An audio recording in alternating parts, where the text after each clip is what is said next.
Okay, next we're going to take a look at what are called composite functions. So the entire point of this particular lesson is just how to find what's called the composite of two functions. So we just recently introduced the idea of a function and introduced function notation.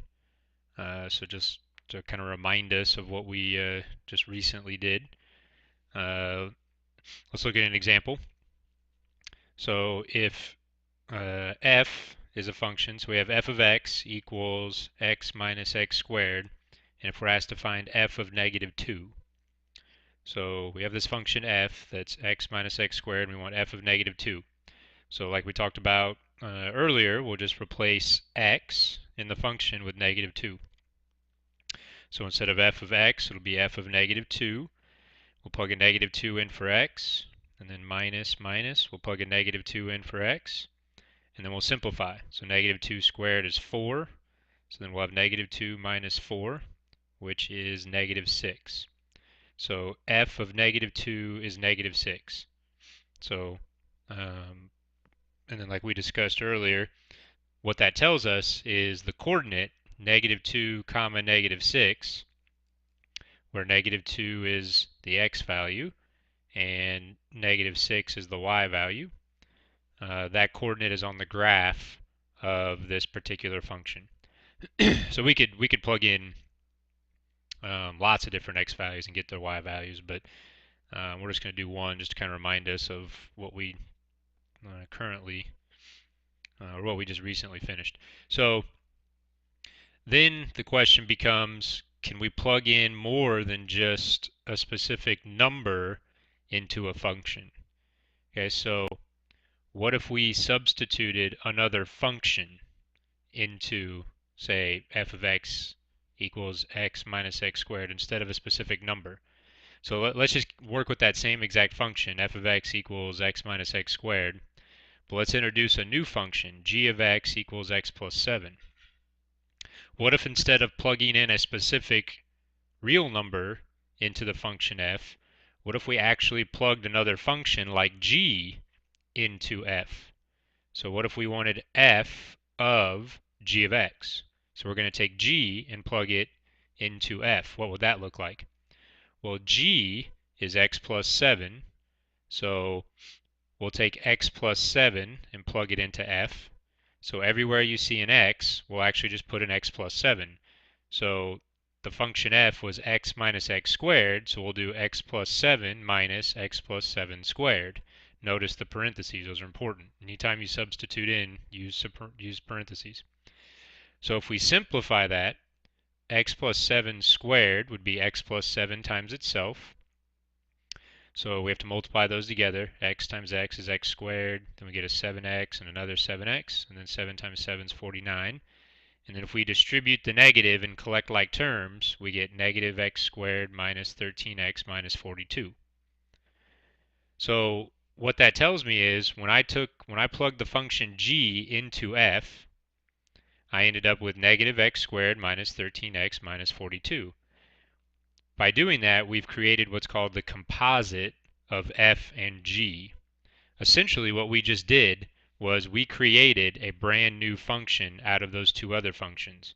So by plugging g into f, we created this new function called the composite. In this case, it came out to be negative x squared minus 13x minus 42. So we could do this with any two functions. It doesn't have to be this particular f and this particular g. So this was just an example. So in homework, we'll work with other functions and see what we get when we plug one into the other. So the whole idea of this section is just this, this concept that you can take one function and plug it into another function, and it creates this brand new function called the composite. All right, so let's say you're given any two functions, f and g, or g and h, or whatever you want to name them. If you're given two functions, f and g, a new function called the composite of f and g is given by f of g of x. In other words, g plugged inside f. Or you could do it the other way around. The composite of g and f would be given by g of f of x. So you plug f into g. So you can plug, it does, it's whatever you need to do for the particular situation. You can plug one function into the other. You can flip it around and plug it in the other way. All right, so let's give this a try. So let's say f of x equals 3x minus 5, and then we have another function, g of x equals square root of x. So let's find the following. So we'll have several of these. We'll use the same two functions, f and g's, for all these. So let's say we're asked to find f of g of x. Well, what that's saying is we want to take f and we want to plug g inside it. Well, g was the square root of x. So g equals square root of x. So instead of g, we'll use square root of x. And now for the function f, everywhere you see an x, we'll plug in a square root of x. So it'll be 3 square root of x minus 5. And then we simplify. So not a whole lot to simplify here. It'll just be 3 square root of x minus 5. So f of g of x is this new function, 3 times the square root of x minus 5. So this is the composite of f and g. So our function f was 3x minus 5. Our function g was the square root of x. Those are two different functions. Well, when we plug g into f, we get a third function, 3 times the square root of x minus 5. And it's a function like any other function. We can plug in x values and get y values. So let's take a look at that. All right, so let's use the same f and g, and let's find f of g of 4. Okay, so first, let's figure out what g of 4 is. So g of x was the square root of x, and g of 4 would be the square root of 4, which is 2. So g of 4 is 2. So next,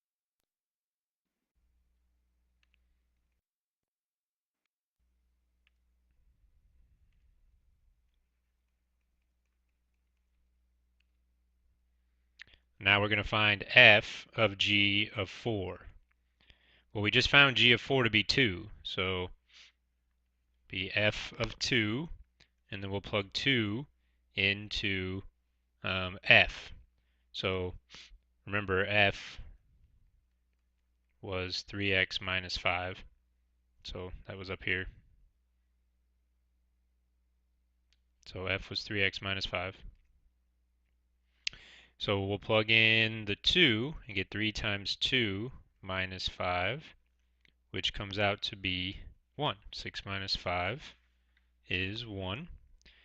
And what this tells me is the same thing it told me when we work with any function. So this is just telling me that 4 comma 1, so this 4 and this 1, so this was the x value that we plugged in. This is the y value that we get out.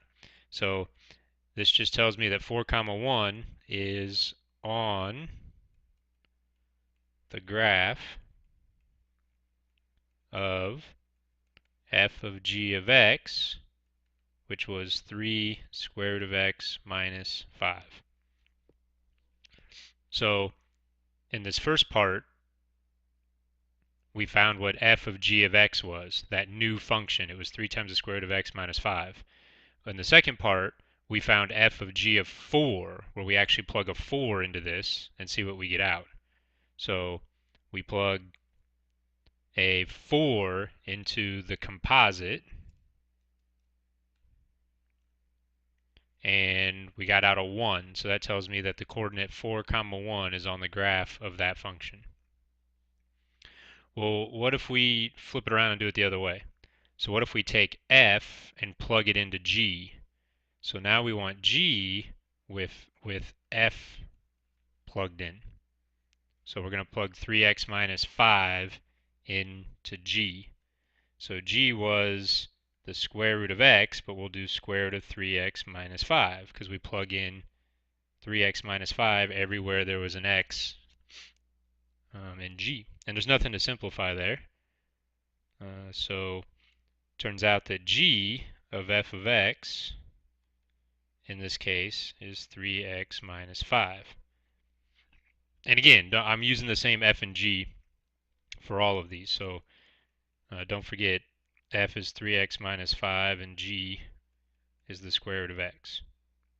So the same f and g for all of these. That way we don't have to keep writing a new f and a new g each time.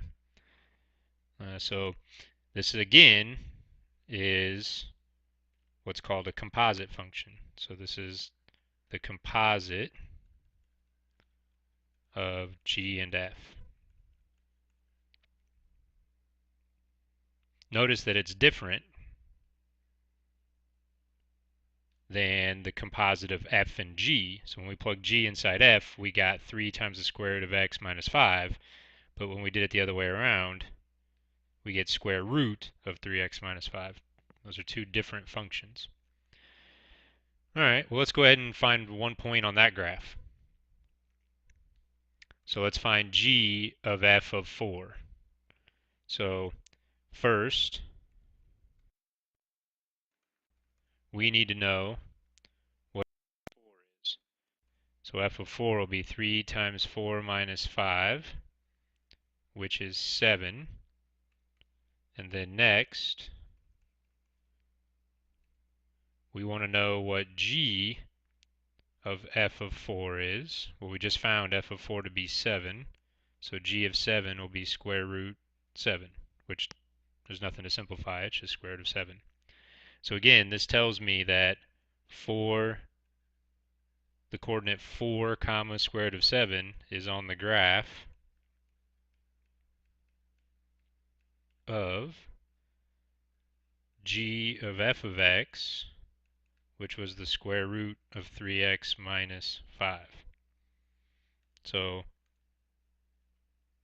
this is our x value, this is our y value.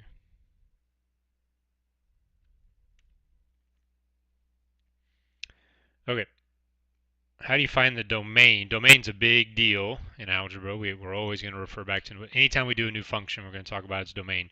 So we've got these new things called composite functions. So how do you find the domain of a composite function? So to find the domain of a composite function, you first create the composite, and then you find the domain right then and there. Do not simplify it and then find the domain. You need to create the composite, immediately find the domain, and then you can simplify. So let's see that in action. So let's find the domain of f of g of x if f of x is 1 over x and g of x is 3x over x plus 7. So let's first create the composite. So let's do f of g of x, which would be f of g of x is 3x divided by x plus 7. And now we're going to plug that into f. So it'll be 1 over 3x over x plus 7. So we've created the composite. Do not simplify it yet. Right now we want to find the domain. So stop right here and find the domain.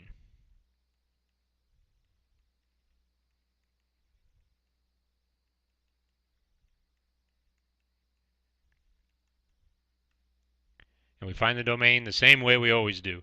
We do not want division by 0, and we want to make sure that we don't end up with any imaginary numbers or non-real numbers. We don't want any division by 0 or non-real numbers. So let's figure out when that would happen. All right. We've got this one big fraction, but we also have this small fraction. So 3x divided by x plus 7 is in the denominator. Well, you can't have a 0 in the denominator.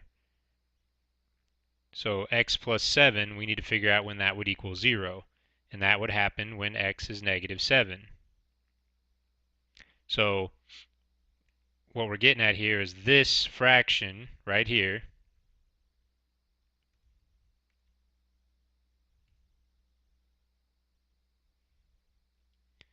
if I plug -7 into that fraction, I end up with -21 over 0, which is undefined. We can't have that. So this tells me that x equals -7 must be excluded from the domain. We got to kick it out of the domain.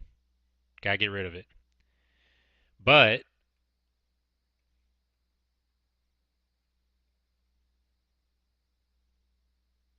we also have